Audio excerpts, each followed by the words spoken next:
Galaxy TV Bangla.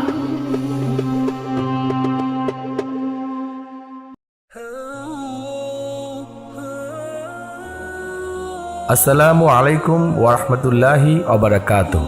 প্রিয় দর্শক, আলোকিত নারী, ইসলামে মহিয়সী নারীদের জীবনীতে আজ আমরা শুনব হজরত রাবেয়া বসরির জীবনী। হজরত রাবেয়া বসরির জীবনীকে আমরা কয়েকটি পর্বে ভাগ করেছি। আজ আমরা শুনছি প্রথম পর্বটি।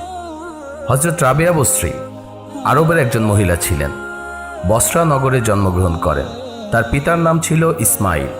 তার পিতা এতই গরিব ছিলেন, যেদিন তিনি ভূমিষ্ঠ হন সেদিন তার ঘরে বাতি জ্বালানোর মতো তেলটুকুও ছিল না। কিন্তু আল্লাহ পাকের কি মহিমা! এই কন্যাই বিশ্ববিখ্যাত ওলিয়ে কামেল রমণী বলে উপাধি লাভ করেছিলেন। রাবেয়ার বাল্যকালে পিতামাতা তাকে ইয়াতিম করে চিরবিদায় হয়ে যায়। তখন হতেই তিনি তার বড় 3 বোনের সাথে বাস করতে থাকেন। রাবেয়ার জন্ম তারিখে অন্ধকার ঘরেই রাবেয়া ভূমিষ্ঠ হয়েছিলেন। রাবেয়ার মাতা বিপদে পড়ে তার বাবাকে বলেছিলেন তার পাশের বাড়ি থেকে বাতি জ্বালানোর জন্য একটু তেল নিয়ে আসুন। তিনি পড়শির বাড়িতে গিয়ে দরজায় ডাকাডাকি করে ফিরে আসলেন। পড়শি দরজাই খুলল না। এই দুঃখে চিন্তায় তিনি এসে ঘুমিয়ে পড়লেন। তখন স্বপ্নে দেখলেন হুজুর সাল্লাল্লাহু আলাইহি ওয়াসাল্লাম তাকে বলছেন, চিন্তা করো না, তোমার এই কন্যাই আল্লাহ পাকের এমন বুজুর্গ বান্দি হবে যে হাসরের দিন আমার 70,000 গুনাহগার উম্মত তার সুপারিশে নাজাত পেয়ে যাবে। রাবেয়ার পিতামাতা ইন্তেকালের পর বসরায় দুর্ভিক্ষ নেমে আসে। তখন তার অন্যান্য বোনেরাও তার নিকট হতে দূরে সরে যায়। রাবেয়াকে একা অসহায় পেয়ে কতক দুষ্ট লোক এসে রাবেয়াকে নিয়ে গিয়ে এক ইহুদির নিকট বিক্রি করে দেয়। সেদিন হতে তিনি দাসী রূপে জীবন কাটাতে থাকেন। সারাদিন কাজ করতেন, তবুও ইহুদি নানা প্রকার জুলুম অত্যাচার নিষ্ঠুরভাবে মারধর করতেন। এটাও তিনি সহ্য করতেন। একদিন রাবেয়া ইহুদির কাজে কোথাও যাচ্ছিলেন। পথের মধ্যে একজন বেগানা পুরুষের সাথে দেখা হওয়ায় তাড়াতাড়ি একপাশে সরে যেতেই তিনি আছাড় খেয়ে পড়ে যান এবং তার একটি হাত ভেঙে যায়। তখনই তিনি সেজদায় পড়ে কাঁদতে লাগলেন, হে আল্লাহ, আমি দরিদ্র ইয়াতিম, আপনার বান্দি, আমার হাতখানা ভেঙে গেল, তবুও আমার কোনো দুঃখ নেই। আমি আপনার সন্তুষ্টি কামনা করি। আপনি দয়া করে শুধু আমাকে এটুকু জানিয়ে দেন আপনি আমার ওপর সন্তুষ্ট আছেন কিনা।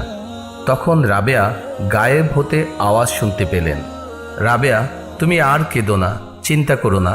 হাসরের মাঠে তোমার মর্যাদা এত উচ্চ হবে যে আসমানের ফেরেশতারাও তোমার প্রশংসা করবে। তুমি ইহুদির ঘরে ফিরে যাও। এটা শুনে তিনি ইহুদির ঘরে ফিরে আসলেন।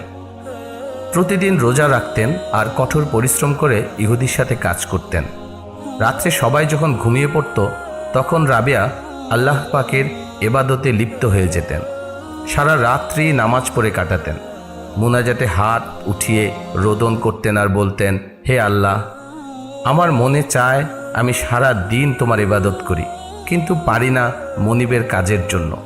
তাই তুমি আমার উপর রাগ করো না, আমাকে ক্ষমা করে দাও। এইভাবে রাবেয়া 12 বছর ইবাদত করার পর একদিন রাবেয়ার মনিব ঘুম থেকে জেগে গুনগুন শব্দ শুনে রাবেয়ার রুমের দিকে তাকিয়ে অবাক হয়ে গেলেন। অন্ধকার রুমখানা বেহেশতের নূরে আলোকিত।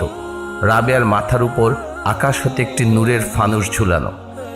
সেই আলোতে সারা ঘর আলোকিত হয়ে গিয়েছে।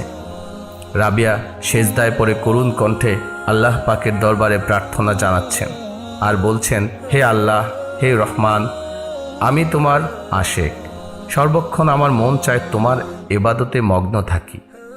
এটাই আমার অন্তরের শান্তি। আমি যদি স্বাধীন হতাম তবে এক মুহূর্তও তোমার ইবাদত ছাড়া থাকতাম না। তুমি আমাকে দেখা দাও। তোমার বিরহ যাতনা আমি আর সহ্য করতে পারি না। আমার অন্তরে তোমার বিরহের তুফান বয়ে যাচ্ছে। রাবেয়ার মনিব রাবেয়ার মোনাজাত শুনে পাগল হয়ে গেলেন। চিন্তা করতে লাগলেন, এমন একজন বুজুর্গ মহিলা, তার কাছ থেকে খেদমত নেয়া আমার উচিত নয়। তার চেয়ে ভালো আমি তার খেদমত করি।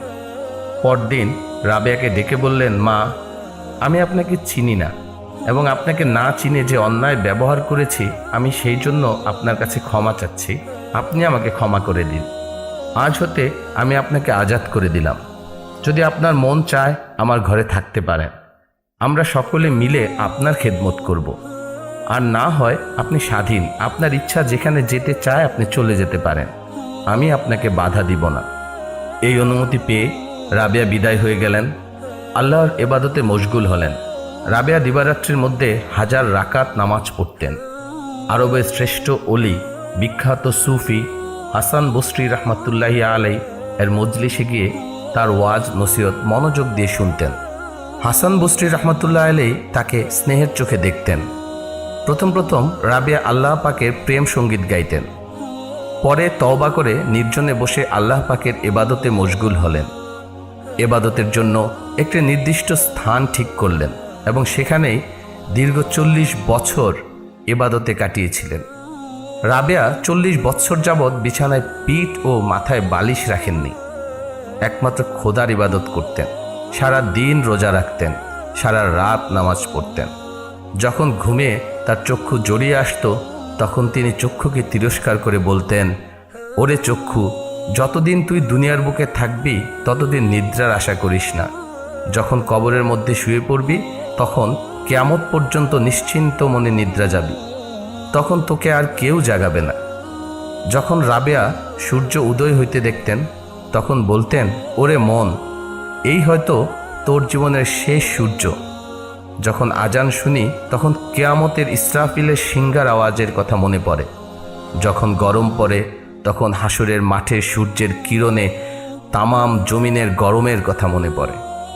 যখন আমি নামাজে দাঁড়াই তখন নামাজের দোষ ত্রুটিগুলি সংশোধন করতে করতে ব্যস্ত হয়ে যাই।